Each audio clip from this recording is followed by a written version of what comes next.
Kapin 80,000 ka mga miyembro sa Iglesia ni Cristo gikan sa nagkariang lugar sa Northern Mindanao, Zamboanga Peninsula ug Caraga Region ang misalmutsab sa National Rally for Peace karong adlaw. Ang detalye sa report ni Cyril Chavez. Bisan giulan, wa kini tagda sa sobra 20,000 ka mga miyembro sa Iglesia ni Cristo nga nagtapok sa Plaza Divisoria sa downtown area sa Cagayan de Oro City karong adlaw alang sa National Rally for Peace. Gawa sa Cagayan de Oro, dunay mga individual nga gikan pa sa nagkadayang probinsya sa Northern Mindanao, sama sa Bukidnon, Lanao del Norte ug Misamis Oriental. Silang tanan nakasuot og puting t-shirt, dunay nagdala og placard nga dunay mensahe sa mga buot nilang ipaabot sa gobyerno. Plastar sab ang Medical and Command Center nga anaa duol sa amphitheater kung asa ginapahigayon ang aktibidad. Pasado alas 11 sa buntag karon, nagpadayon ang pag-abot sa pipila ka mga miyembro sa Iglesia ni Cristo dinhi sa Plaza Divisoria sa Cagayan de Oro City. Apan karon mga kapuso, nakasinati kita og taligsik. Rason nga nakaapekto kini sa panagtapok, inungdan nga ang pipila ka mga mitambong iya-iya og diskarte aron makapalandong. Matod sa Cagayan de Oro City Police, generally peaceful among panagtapok bisan dunay bata nga nawala o gipangita gilayon sa rescuers ug PNP personnel. Ga-conduct security and maintenance of peace and order sa area of responsibility diri sa Divisoria, which is sa among monitoring wala pa man mga insidente nga na-record.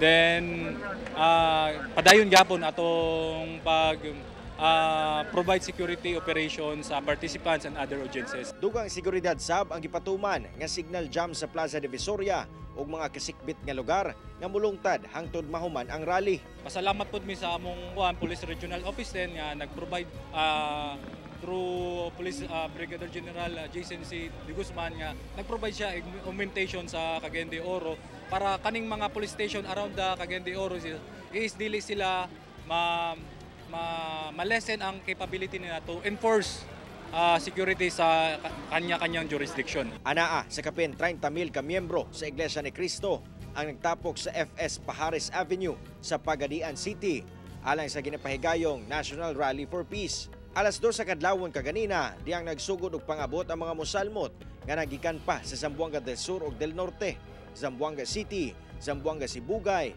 ug Misamis Occidental ug Oriental. Dunay nagkadaiyang placard kung asa nakasulat ang panawagan sa panaghiusa. Bantay sarado sab ang security personnel sa lugar. Nagkansila sab og face-to-face classes ang pipila ka tulonghaan sa Pagadian City tungod sa aktibidad nga gilaumang hulungtad hangtod unyang alas 10 sa gabii. Sa Butuan City, gibanabanangan na sa kapin 30,000 ka individual as of 12 noon ang misalmon sa National Rally for Peace nga ginapahigayon sa Butuan City Sports Complex. Gilangkuban kini sa mga miyembro sa Iglesia ni Cristo gikan sa Agusan del Norte, Agusan del Sur, Surigao City ug Surigao del Sur, Dinagat Islands ug Siargao Island sa Surigao del Norte.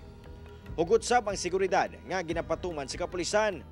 Dunay naka-standby nga medic, SWAT ug mga ambulansya in kasog dunay emerhensiya atol sa ginapahigayong rally. Kauban si Jaybert Pairat, Cyril Chavez, 1 Mindanao.